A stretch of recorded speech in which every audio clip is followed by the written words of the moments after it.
Ion Rimaru, also known as the Vampire of Bucharest, indeed lived the life of a vampire. This serial killer not only assaulted and murdered his victims, but also bit into delicate parts of their bodies to draw blood.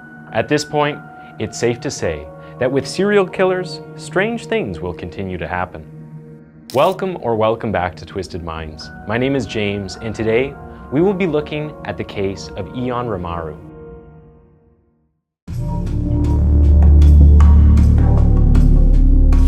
Ion Rimaru was born on October 12, 1946, in Craiova, Alt County, Romania. Ion's father, Floria, had served in the Romanian army during World War II. After leaving the army, Floria met and married Ion's mother, Catharina. After their wedding, the couple decided to move to Craiova in hopes that Floria would be able to get a job. A little while after their big move, Ion, who was the first of the couple's 3 children, was born. The second child of the Rimaru family was born 5 years later after Ion came. And the last child was born 4 years after the birth of the second child. When it came to raising their kids, Ion's parents were not the best role models, as they often quarreled in their home, with Catharina always ending up at the receiving end of Floria's punches. As such, it didn't come as much of a surprise when Catharina decided that the two should separate. After their separation, Floria left and moved to the capital of Romania, Bucharest. Growing up, it was discovered that Ion wasn't the best when it came to academics. He had to take the 9th grade twice because he had performed so terribly. In addition, Ion was said to have been very hormonal as a teenager. On one occasion, it was said that the people in his hometown discovered he was having sex with the daughters of one of his teachers who was underage. As if getting caught was not enough, things got worse for Ion when the girl eventually died of septicemia, which occurs when bacteria enters the blood and infects it. Septicemia is one of the causes of organ failure and ultimate deafness, and, in this case, death. Ion was 18 the first time he went to prison, and he was arrested for aggravated theft. The young adult and his friends had gone on someone's property to steal some melons, and when the security guard confronted them, Ion wasted no time in beating him up. As a result, he was sentenced to 5 months in prison. Ion joined the army after graduating high school, but was later discharged due to some medical issues. It is said that Ion had developed an ulcer and had to be admitted into the hospital for 2 months, after which he then moved to Bucharest. In 1966, Ion got admitted into the University of Agronomic Sciences, specifically the Faculty of Veterinary Medicine. According to reports, Ion spent more than the required amount of time at the university. First off, he repeated his second year, and then around the 1970s, it was said that he was in the middle of repeating his 3rd year. Around this time, people around him had begun to notice that Ion behaved quite unusually with women. One time, a woman had visited one of their classmates, Ion's roommate, and as it turned out, Ion could not sleep that night. Instead, he went out and was prowling around the door and muttering under his breath. Since Ion had moved to Bucharest, he was in close contact with his father, Floria. Apparently, Floria had noticed Ion's strange behavior around him, so he decided to arrange a blind date on his behalf.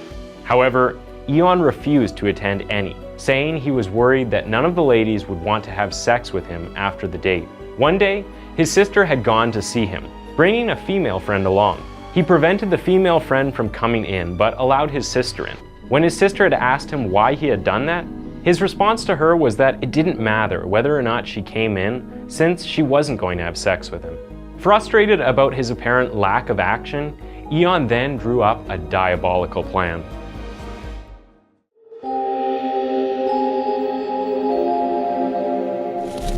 Around 1:30 a.m. on April 9, 1970, Ion's first victim, a woman named Alina Apria, had been returning home from work when Ion hit her on the head with a metal pipe and proceeded to stab her.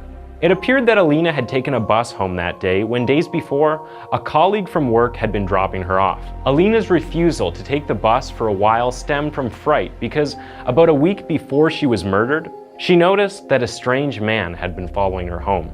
Alina's screams as she was being murdered woke a neighbor up. Frightened, the neighbor walked out to the courtyard but couldn't see anything because it was dark. The neighbor, however, saw someone walking away, someone who happened to be Ion. Now, aware of the horrible incident that had occurred, other neighbors came out and carried Alina into the house. In a bid to save her life, they covered up her wounds and they called 911. The ambulance came moments later and Alina was driven to the hospital. Sadly, she died a couple of hours later.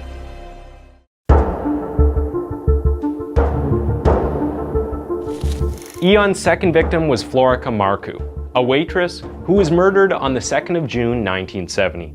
Florica had left work in the early hours of the morning and was walking to the bus station where a friend was waiting for her. While they were together, Florica's friend informed her that a man had been staring at her. Florica then turned to look and realized that it was the same guy who had been following her the previous week. Although after she got on the bus, she couldn't find him anywhere. Innocently, Florica got off the bus and began walking to her house. Ion, in line with MO, walked up to her and hit her head with a metal pipe. Florica passed out from the impact, and Ion picked her up off the ground and carried her into a deserted area near a cemetery. When Florica regained consciousness, Ion told her to not disclose what had happened to anyone. He promised that he would marry her and that she should go back with him the following day. In a bid to stay alive, Florica agreed. Ion then ordered her to take off her clothes and forced intercourse with her. The two then started walking down to Florica's house. While they were still on their way, Ion ordered her to raise her arm. He then proceeded to stab her and began sucking her blood. Just then, a newspaper truck was driving by.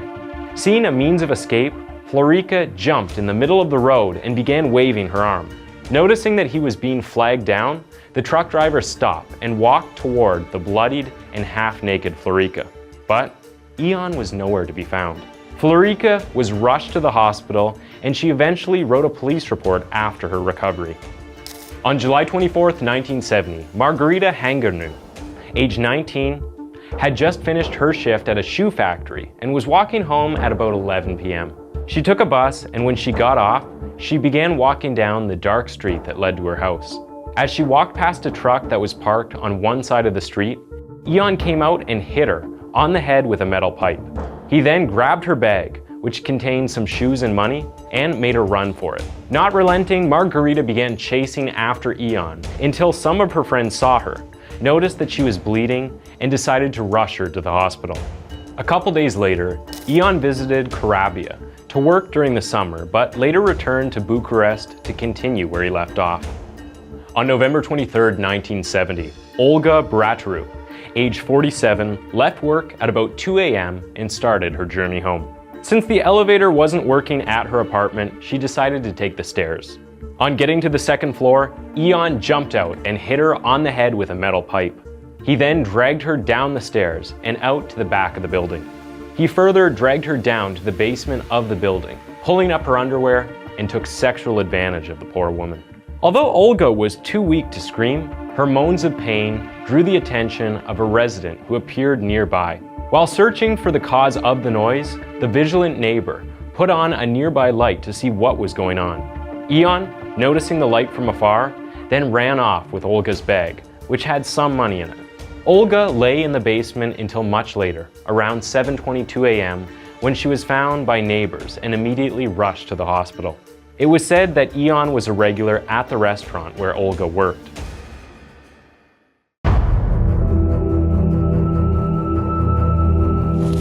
Between the end of 1970 and 1971, Ion began having an affair with his father's girlfriend, whom he didn't like very much at the beginning. That, however, did not stop the deranged man from carrying out the evils he did. On February 16, 1971, 19-year-old Georgita Svetku had been walking home from her waitress job at 2 a.m. after she got off the bus. Although she spotted Ion, she decided to walk past him. But That didn't go very well as Ion jumped in front of her, which prompted her to scream. Ion then began hitting her on the head with a pipe, while Georgita kept screaming. Her screams alerted a resident of the area who came out and turned the lights on. Ion ran off when he saw the light, but not before grabbing Georgita's bag, which contained a small amount of money. Georgita then began walking home and narrated all that happened to her husband when she eventually got home. Minutes later, Georgita fell into a coma, but was rushed to the hospital where her wounds were treated and she recovered in no time. The following day, Elizabeta Floria, aged 18, left the restaurant where she worked at about 4 a.m. in the morning. She was the first off the bus with 2 of her colleagues from work, but transferred to the next bus alone. Ion got into the bus at the next stop and watched her until she got off. Since it was raining, Elizabeta got to her stop and proceeded to run. But before she could get home, Ion got to her first, telling her to stay calm so that he could have his way with her. However, Elizabeta began to scream. Ion then pushed her into the gate and stabbed her. In total, Ion stabbed her 14 times, in the head, hand, and right leg. Elizabeta's screams alerted a passerby who came out and asked if Ion was killing Elizabeta. The neighbor's presence frightened Ion, who took to his heels. Although no one came out to help Elizabeta, someone probably called the police because police came minutes later, and the injured young woman was rushed to the hospital. Luckily, Elizabeta survived, even though it took 17 days for her to begin full recovery. Ion, on the other hand, also suffered some injury as he had cut his finger while stabbing Elizabeta. Although he tried to take care of the injury on his own, the wound didn't heal right. On March 5, 1971, Fanica Ile, who was a co-worker of Elizabeta, took to walking home with a colleague after what had happened to Elizabeta. She only got separated from her colleague a few blocks away from her house. However, as she got to her house, Ion appeared and hit her in the head with his trusty metal pipe. Fanica passed out from the impact, and so Ion was able to drag her to a secluded area in the courtyard. On reaching the courtyard, Ion took Fanica's clothes, forced sex upon her, and bit her breast and leg. After sexually violating Fanica, Ion fled with her bag and her watch. On April 9, 1971, Georgita Papa, age 35, was also walking home from her shift at a restaurant like the rest of Ion's victims. She had no idea that Ion was following her until Ion made his classic move. Hit her on the head, but this time with an axe. He hit her 48 times on her head, chest, and legs. He then dragged her to a place in the courtyard. Using a knife, Ion tore off her clothes and took sexual advantage over her while she lay there almost dead. Afterward, Ion bit her breast and vagina, pulling out a chunk of flesh, and then trudged aggressively on her abdomen. After the police found Georgita's body, they were able to trace some similarities to Elizabeta's body and then concluded that a serial killer was at work. Patrols around the city of Bucharest became more intense. At this time, Ion's injury on his fingertip had opened up again, and so he had to visit the hospital. Ion would probably have been arrested at this time because the police had ordered that whoever came into the hospital with an injury to be reported to them immediately. But for some reason, the hospital didn't report this, even though they said that Ion had come with a knife on him and that he was also acting suspiciously. On the 2nd of May, 1971, Ion attempted to force sex upon a young woman named Stana Saracen, age 22, but he wasn't successful.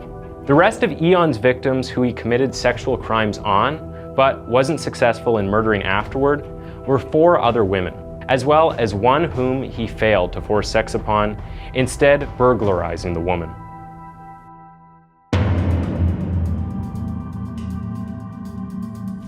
During the investigation of Mihaela Ursu's murder, the police found a sheet of paper containing Ion's medical diagnosis. This finding eventually led to the arrest of Ion, along with the eventual search of Ion's room in the university, where an axe and a knife were found inside a sack. Also, it appeared that Mihaela had grabbed a chunk of Ion's hair while she was being attacked. The police found it and proceeded to run some DNA tests. Ion confessed to his crimes and, on the day of his trial, was found guilty of 23 crimes, some of which included robbery, theft, sexual crimes, attempted murder, murder, and highly aggravated murder. For every other crime except the last, Ion was sentenced to 219 years in prison. However, for highly aggravated murder, he was given a death sentence, execution by firing squad, a sentence that many believe he very well deserved. This was carried out on the 23rd of October, 1971. This is where most Twisted Minds videos would end, but this case takes a crazy turn, unique to any other explored on our channel before. Just 1 year after Ion Rimaru's death, his father, Floria, passed away after falling off a train.